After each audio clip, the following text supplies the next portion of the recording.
Hi, everyone. Here we are in the final week of the semester. First and foremost, before we even get into the lecture today on attraction and relationships, I want to thank you all. I want to thank you for your strength. I want to thank you for your resilience. I want to thank you for how willing you've been to go through this process together. I know it's been very strange. I know it's been very anxiety provoking. I know it's been very isolating. And somehow here you are in week 14, still in your right mind. And for that, you need to give yourselves a pat on the back. It has been a wild semester, to say the least, right? And even right now, some of you might not even get a chance to see this lecture until later. Many of you are dealing with your own COVID-19 related issues and other things that are going on while you're working two jobs, while you're taking care of kids, while you're taking care of parents, while you're taking care of yourself. So peace and blessings sent your way. Please continue to take care of yourselves. You are the most important asset that you have in your life. Continue to take care of yourself. Continue to watch over yourself. Continue to avoid large gatherings. Continue to socially distant, right? I know there's all this talk and excitement over a vaccine, right? But the vaccine isn't coming our way until the end of the summer of 2021, right? Frontline workers will see it. And in a weird twist of events, according to a report I read this morning, correctional officers are going to receive the vaccine before anyone else does as well, which is strange because even though correctional officers are going to receive the vaccine, people who are in jail are not. So that's very interesting. That tells us something about our culture's values and our culture's belief systems. Always think about that when you hear the news. You know, what does it tell me about the culture? What does it tell me about the society? What does it tell me about the people at large, right? So that's saying something that frontline workers and correctional officers will receive the vaccine first. So that's very interesting to see, very interesting to read. Hope you've had a great Thanksgiving break. If you do not celebrate the holiday, that's totally acceptable. And there's an argument to be made that we should reevaluate how we think about Thanksgiving, right? So if you don't celebrate the holiday, I do hope it's been a restful period for you. Today, decided to end the term on what I think is a fun topic, which is attraction and relationships. Now, on the Canvas site, there is a documentary that I've uploaded that I think you might find interesting. It's a documentary on dating websites, right? We had a little bit more time. There is a project I would have you do, but we didn't have time this semester. Hopefully next semester we can get to it. Next semester, as I get used to online teaching, I will balance my time a little bit better to be able to get this project done next semester. But one of the things that I think is really interesting is this idea of online dating. There's all these apps now, right? Tinder, Bumble, Hinge, Happen, Facebook dating. Don't ask how I know about all these dating apps. There's no way that I, as an early, as a middle-aged 40-year-old guy, would be on dating apps. No way whatsoever.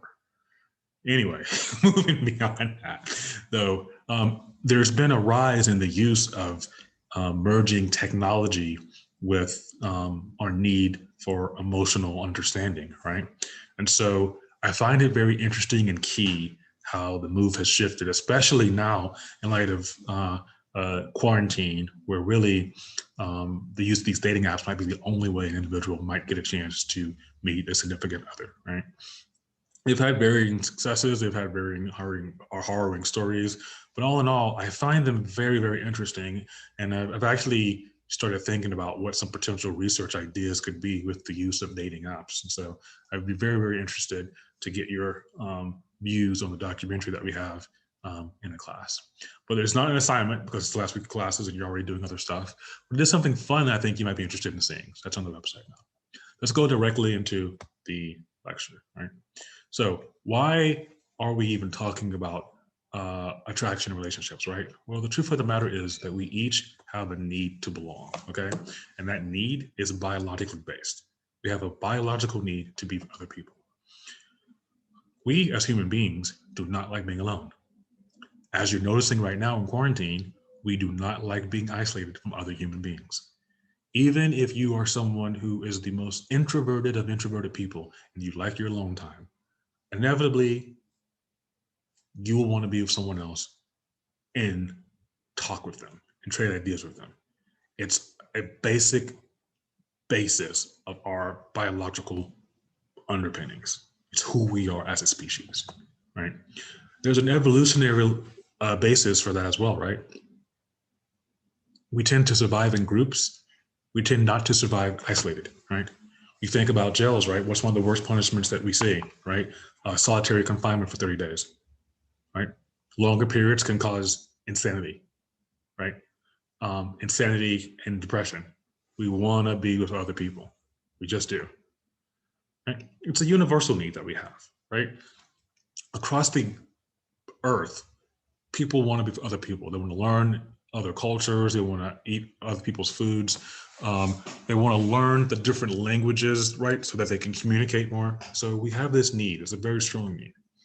And then it guides social cognition, which is a fancy way of saying being with other individuals tells us and instructs us on the appropriate ways in which to be with other individuals. We learn how to process emotions. We learn how to express emotions. We learn display rules. We learn how to converse. We learn the rules of conversation. We learn nonverbal communication. So it guides our social understanding of talking to other people, right? And then it satiates us, right? We have a need and it satiates us, it satisfies that. Being in a relationship with someone else satisfies the needs that you have for yourself. You need to see it, to be with communication with another person in order to better understand yourself. And then without relationships, going through life alone has profound consequences, right? So you might not be able to have a family on your own. You might not be able to have enough resources to be able to do well in life, right? You might not know information that you need to know. You might not understand something someone else could teach you. So without relationships, we cannot really thrive in life. So interpersonal relationships can be difficult to study because of self-selection. In other words, it's hard to study interpersonal relationships because we are having to study relationships that people have put themselves into, as opposed to putting them in relationships and being able to study them objectively. If we were to study those relationships, the only thing we know is that the person selected a certain relationship and that they're there now. That's it. And then there's this relational self, right? So we've spoken a little bit about the self in this class, right? So you're trying to relate who you are as an individual, right? And we're trying to relate that to another individual self. So how you relate your individual selves to that person tells us something about you, right? And then there's a specific self that's activated when we're specific people, right? Who you are with your mother is different than who you are with your father, and who you are with both of them, who you are with your children versus who you are with me, which is who you are by yourself, right? So who we are in relationships is different. And every relationship brings out a specific self that's a part of that relationship, right? And what happens is we tend to have the specific self activated when we're around people who remind us of significant relationships. So if you are dating someone who reminds you of your mother, you'll notice some traits and qualities that come out that are things that would normally happen around your mother, right? And also, we tend to transfer our beliefs, feelings, and this is important, expectations to other people who are our significant other. This is the cause of many issues in relationships, right? You have certain expectations of another person. They don't know what those expectations are, or they can't meet those expectations because they're your expectations, and then that causes drama in the relationship, right? So there are different types of romantic relationships we might think of, right? First, there's yourself and the other. So we might think of each one of you being your own separate entity. And in romantic relationships, as the intimacy increases between individuals, we see this overlap. What happens is almost a merging of two different selves into one being, right? So we talk about the two come together and shall be one flesh. Well, in romantic relationships, right, we're kind of seeing that in a bit. You're seeing two different, unique, specific selves from two different entities come together and merge to form one entity. Now, if you have an independent view of yourself, right, and so this might be in cultures, for example, like the United States, then each one of these selves, right, are different people with different circles. So your mother's her own circle, your father's her own circle. I said, well, whatever. Your father is his or her own circle. Your coworkers, a different circle, right? So it's not just that they're their own circle, but it's also a distance between the circles, right? So like your sibling is further away from you than your mother is, right? But your friend might be a hair closer to you than your sibling is, depending upon what the relationships are in that unique aspect. We're seeing that right here on the slides. But when you have an interdependent view of yourself, so this might be more interdependent culture. So for example, we might say China or Taiwan, right? Then each of these individuals composes a part of yourself. You're thinking more not about what's good for me, right? But what's good for us all as a whole. So, and there's some overlap here too, right? Your mother overlaps with you, your father overlaps with you. So, and this circle here is dotted as opposed to solidified. In other words, views of who you are as a self for an interdependent culture are a composite of other relationships that you have with other individuals. Here, you're your own unique entity, and everyone's their own unique entity. Here, you're not your own unique entity, but rather yourself is a combination of the different aspects of the people who you consider close to you.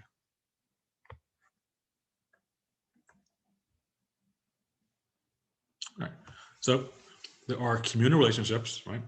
Those relationships in which the individual feels a special responsibility for another person and to give and receive according to this principle of need, right?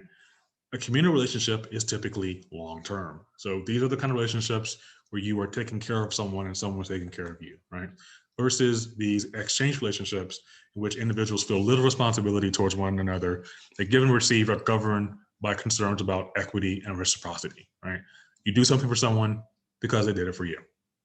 So here you're taking care of someone out of this deep commitment, and here you're doing it for someone because they did it for you. Now, why do we have relationships, right? So one of the main theories that you're going to want to think about is this theory of reward theory, right? People tend to like and gravitate toward those people who provide them with rewards, right? So this theory basically says that when you are in a relationship, one of the things that you're really worried about is what benefit does this relationship give me? How do I prosper from being with this person? How do I prosper from being in this relationship, right? What can you do to get people to like you, right? You can reward them and you make people feel good around you. Try to make people feel good around you, and they will see their relationship with you as beneficial to them. Social exchange theory basically says that we pursue the relationships that are the most favorable to us. Everything has a cost and a reward, and we want to have the least cost and want to maximize reward. So this is different from reward theory, right? Reward theory says, what can you do to get people to like you? And you gravitate towards those people who provide you with the reward. Here, it's saying you prefer relationships that are favorable to whatever your needs are. Equity theory says that you pursue a relationship that's equitable. So if you give something, they give something as well. And then attachment theory style says that according to the security that you had with your parents when you were a child, whoever your primary caregiver was, that dictates the way in which you see and process relationships now with your significant other. In other words, those first relationships are key for helping us to understand and dictate what your later relationships will be. So take a minute to think about what are the best predictors of who you will date. What are the best predictors of who you will end up being friends with? Just think for a second.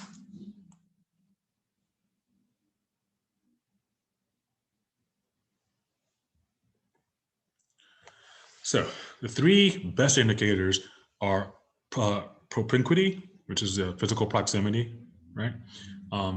So on average, relationships with people who are closer to you tend to last longer than long distance relationships. Similarity, how similar you are in what your values and belief systems and interests are. And then physical attractiveness. It's very difficult to be in a long-term relationship with someone you are not sexually attracted to. Just keeping it real.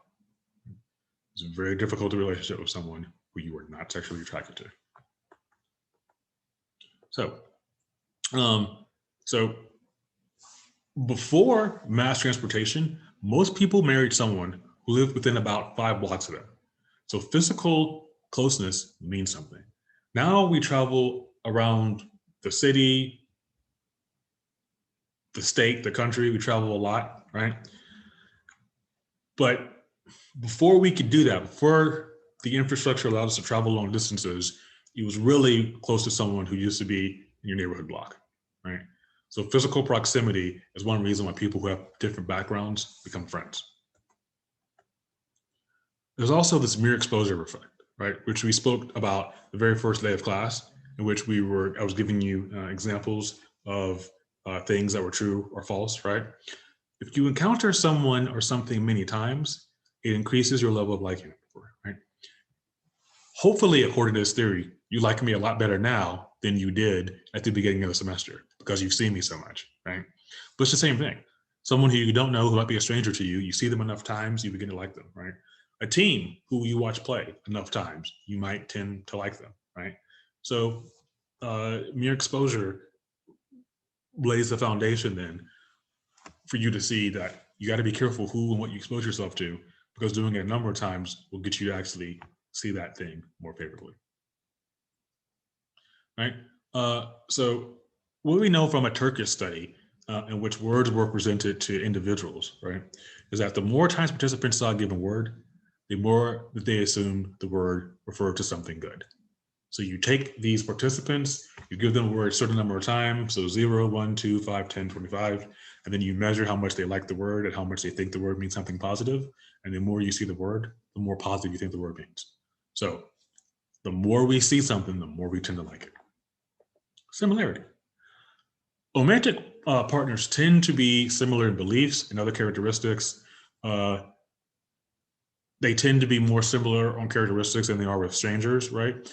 And couples in one study were never more dissimilar than random individuals put together. In other words, people who were couples almost always agreed on certain things, much more so than do people who were randomly put together, right? The greater liking of even fictitious people, if we see them as more similar to ourselves, can happen if they share traits with us. So those programs now that have fake human beings that make up, right?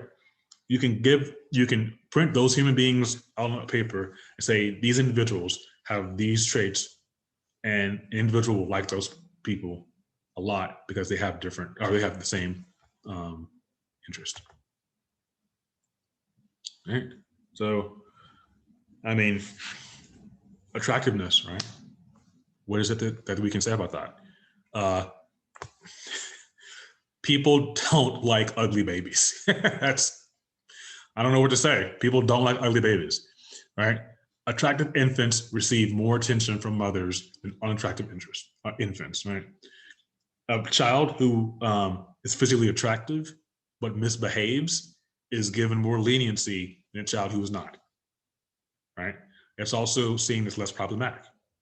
Attractive faces are preferred at an early age. Children as young as 3 months old prefer to look at photos and prefer to interact with faces in reality that are more attractive than faces that are less attractive.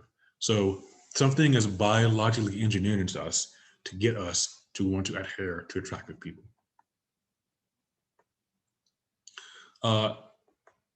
So there's also this halo effect, and the halo effect is a belief that attractive individuals possess a host of positive qualities beyond their physical appearance. In other words, attractive individuals are seen as very good and very positive people, even though their inner traits are actually completely separate from the physical ones. We're more likely to see attractive people in much more favorable light and in much more favorable terms. So, why do we find what we are attracted to, what we're attracted to, right? A lot of times this signals reproductive fitness, right? And sometimes the traits that we find attractive are just traits that are universally preferred, but many others vary by culture, right? So it really just depends on evolutionary psychology and attraction.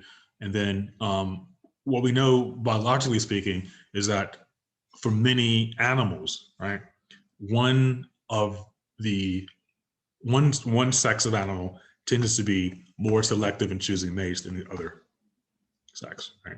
So one sex is more selective, and the other sex is trying their best to try to grab the attention of the individual, right? The opposite sex generally competes among each other to some extent to signal fitness, right? And in theory, this difference can explain differences in attraction between men and women. Now, the data right now is still ongoing for attractiveness within same-sex partners, right? So what I'm hoping is that at some point we get to a point we can add that data in as well. All right. So everyone rates kindness and intelligence to be one of the things that they value the most, right? I definitely value someone who is compassionate. I definitely value someone who is intelligent, right? Men on average weigh, as you would expect, physical attractiveness much more heavily than women. Men generally prefer mates that are younger than themselves, right? You might think this is the trophy wife phenomenon, right? Where you're a successful male and you have this wife who is very, very attractive, very physically appealing, and somehow the female's attractiveness signals your class level and your own success. Women typically prefer mates who are older than themselves, typically. And then women on average tend to weigh financial stability and financial prospects more heavily than men do, right? One of the reasons for this, one of the main reasons for this is because typically women tend to be more economically disenfranchised as compared to men. So it makes sense that evolutionarily speaking, if you're a disenfranchised woman, you'd be looking for someone who can provide financial stability. And then parental investment theory, which basically says you were looking for a partner who would be very good at taking care of children with you, were you to have some, and who would invest a significant amount of time in taking care of those children.